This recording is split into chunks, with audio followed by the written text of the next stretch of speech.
Truth is at war with mind control and deception. So to speak the truth is a combative act. I do this because I see presenting this information as a personal moral obligation to speak the truth to people so that they can make informed decisions about what's going on around them in their lives.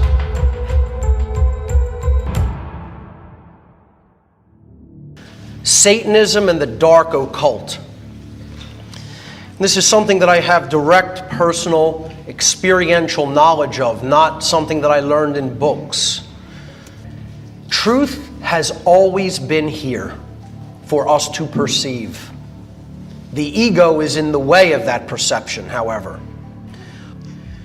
Beware of what I call, and have called in my work, emotional mind control.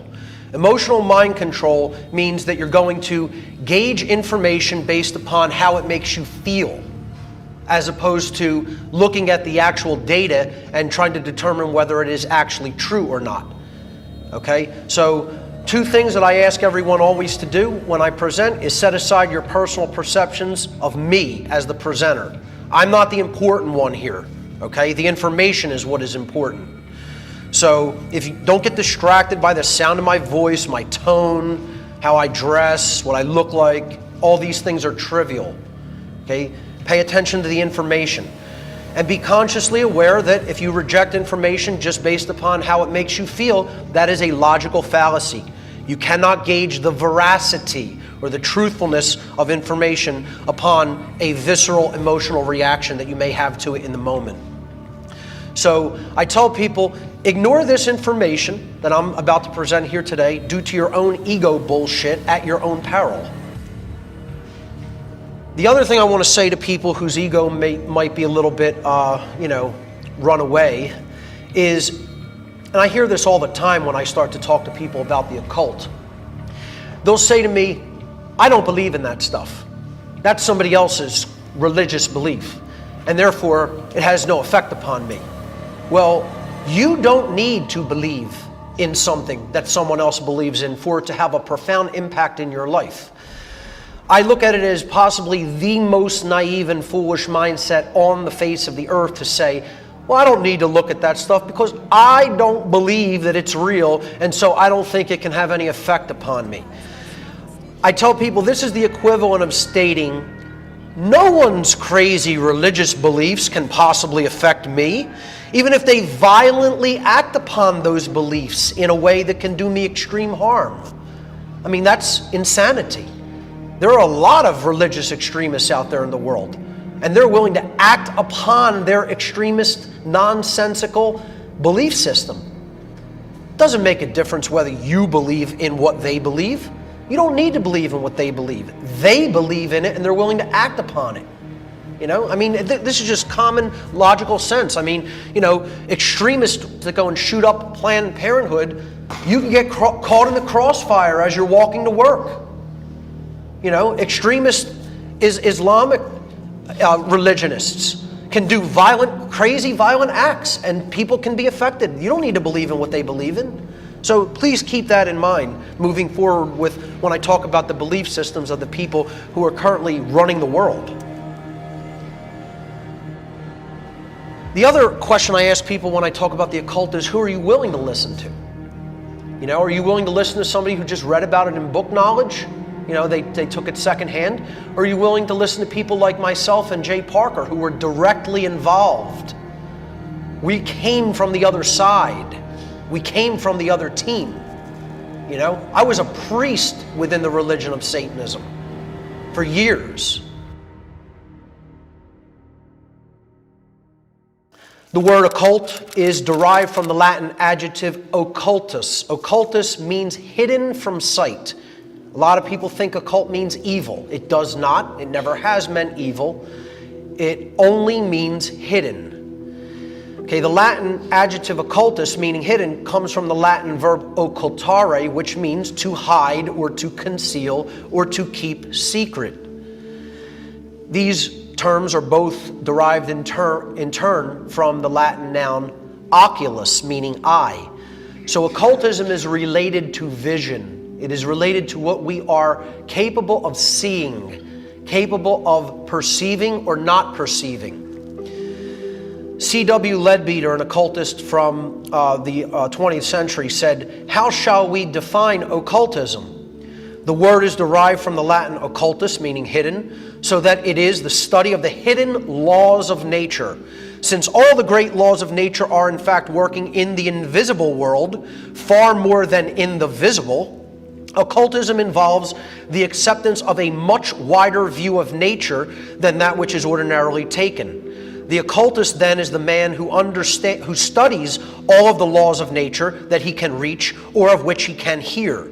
And as a result of his study, he identifies himself with these laws and devotes his life to the service of evolution." This is what true occultism is.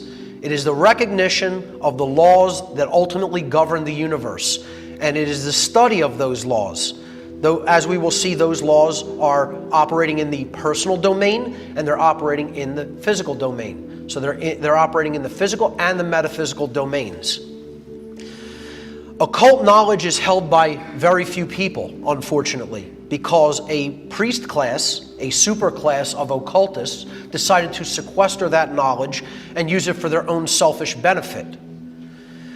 The masses of humanity remain ignorant to what occultism is and to its influence in their daily lives. That's why the world is enslaved. That's why people can continue to be manipulated and controlled, because there's a small class of people who know all about these laws of nature, and there's a huge body of people who don't want to learn them because of the responsibility that is carried with that knowledge. Ultimately, folks, occultism is nothing but hidden knowledge. And it is hidden psychological knowledge, ultimately, which we're going to get to. What knowledge does occultism hide? Well, what is this hidden knowledge that we're talking about? Occultism is a body of science which is not widely known to the general population, consisting of hidden knowledge about the workings of the human psyche and the laws of nature. In other words, both the seen laws, which are the physical laws, and the unseen laws, which are spiritual laws. The minor arcana of occult knowledge, meaning the lesser knowledge or the microcosmic knowledge, the knowledge of the inner world, consists of knowledge of the human self, the human psyche, and how it operates, how it can be manipulated, what its motivations are. Okay? There's a body of knowledge that deals with the greater laws of the universe, the major arcana, the macroscopic laws, the knowledge of the heavenly bodies, all of the forces of nature, and natural law. Natural law is what I call cosmic moral law, universal moral law.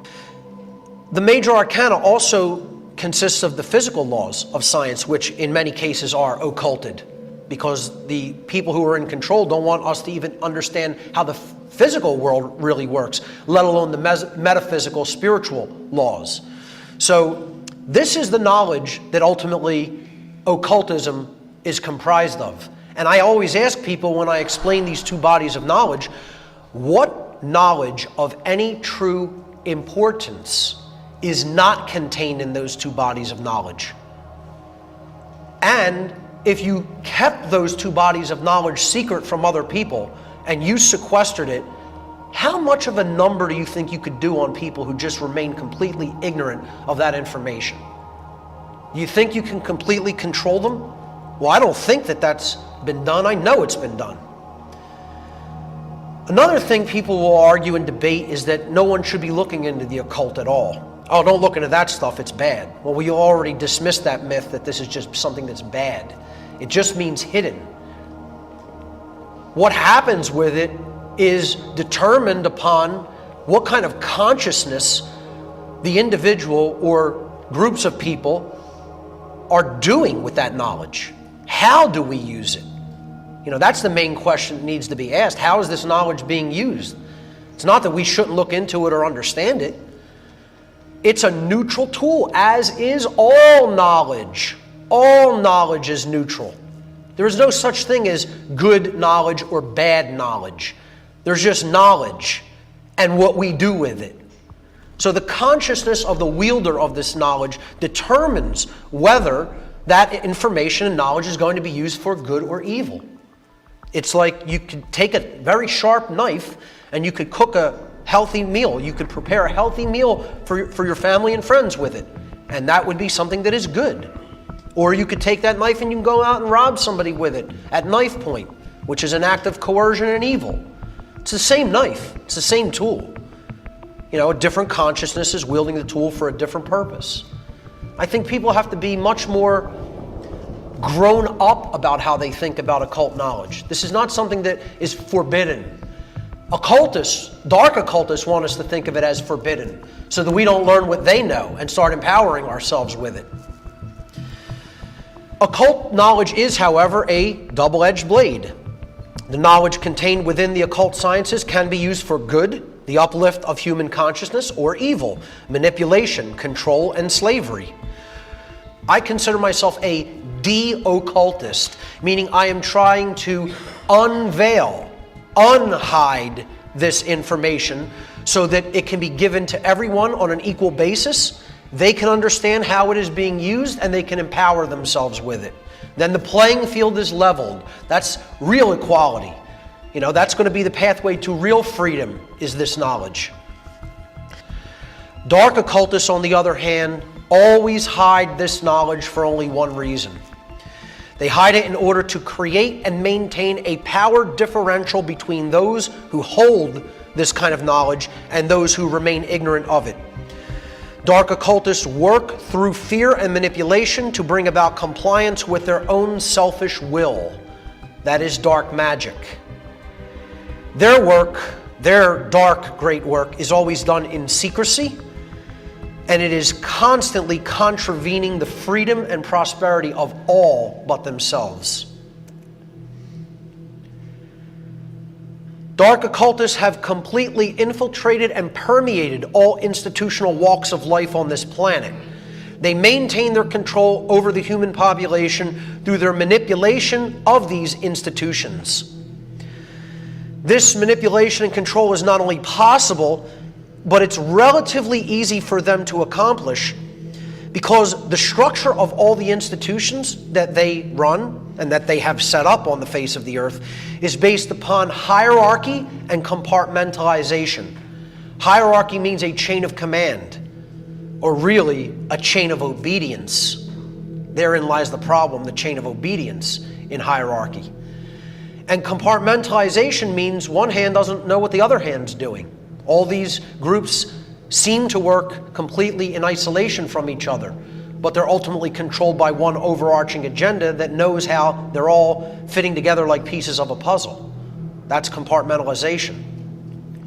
These two things are the hallmark of all institutions that want control: hierarchy and compartmentalization. Finally, in the Demystifying the Occult Part 1 seminar, I talked about there being kind of two potential outcomes for how things could go.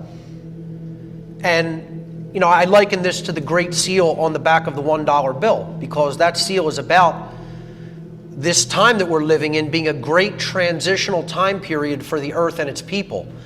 I call this seal the world in transition. Anaequiptus means he, she, or it favors our work, favors our project, meaning God.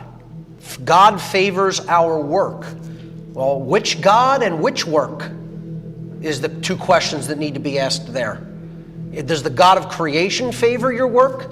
Well, if the God of creation's favoring that work, you're trying to remove the obstacles to the light, which are the bricks, and the soul trap known as the trapezoid, which we're going to get to later in the symbolism section.